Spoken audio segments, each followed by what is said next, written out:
এবার বাংলাদেশকে কড়া হুঁশিয়ারি দিল ভারত। কিন্তু কি নিয়ে, চলুন বিস্তারিত আলোচনা করি। সম্প্রতি আপনারা জানেন, ইউনূস সরকার যেটা চিন্তা করেছিল, লালমনিরহাটে একটি বিমানবন্দর রয়েছে, যেটা দ্বিতীয় বিশ্বযুদ্ধের সময় এটা চায়নাদের সহযোগিতায় নির্মাণ করা হয়েছিল। এবং এই বিমানবন্দরটি আবার নতুন করে সংস্কার করে এখানে এটা চালু করার জন্য উনি একটা চিন্তা ভাবনা করছেন। কিন্তু এই বিমানবন্দর স্থাপন নিয়ে আপত্তি জানান ইন্ডিয়ানরা। তাদের ভাষ্যমতে, যদি বাংলাদেশ এইখানে বিমানবন্দর স্থাপন করেন তাহলে তাদের দেশের জন্য হুমকি হয়ে যায়।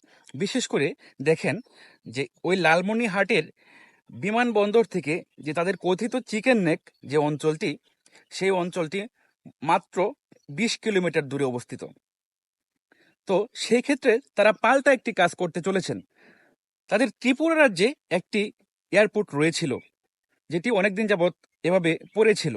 তারা সেটি সংস্কার করে সেটিকে চালু করার জন্য চেষ্টা করছেন। বিভিন্ন ধরনের অস্ত্র সহ সেনা মজুদ তারা ওখানে করবেন, এটা আইডিয়া করা যাচ্ছে। এবং এটা আসলে আমার মুখের কথা না, এটা এনডিটিভির দাবি। ভারতীয় একটি গণমাধ্যম এনডিটিভি তাদের এই বিবৃতিতে জানিয়েছেন তারা ত্রিপুরার যে বিমানবন্দরটি রয়েছে সেটি তারা চালু করবেন। এখন আসেন, কেন তারা এটাকে চালু করবেন সেটা নিয়ে কথা বলি। তাদের ভাষ্যমতে, যেহেতু বাংলাদেশ লালমনিরহাটের বিমানবন্দরটি স্থাপন করছেন, এটা বাংলাদেশের কোনো পরিকল্পনা না। এটার মূল পরিকল্পনা হলো চায়না। চায়নারা এখানে এসে ঘাঁটি গাড়বেন এবং চায়নারা এসে এখানে অস্ত্র সহ গোলাবারুদ সবকিছু এখানে স্থাপন করবেন, যেটা ইন্ডিয়ার জন্য হুমকি স্বরূপ।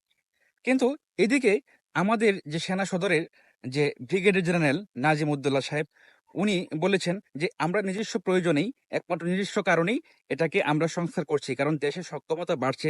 আমাদের যদি চালু করার প্রয়োজন বোধ হয় তাহলে তো আমরা চালু করবই। এবং এখানে একটি ট্রেনিং স্কুল অথবা ট্রেনিং কলেজ, ইউনিভার্সিটি এরকম একটু স্থাপন করা হবে। এয়ারফোর্সে যারা জব করবেন অথবা এয়ারফোর্স সম্পর্কে যারা ট্রেনিং নেবেন তাদের জন্য এটি চালু করা হবে। তো এই ছিল সর্বশেষ খবর। ধন্যবাদ সকলকে কষ্ট করে আমার ভিডিও দেখার জন্য। আসসালামু আলাইকুম।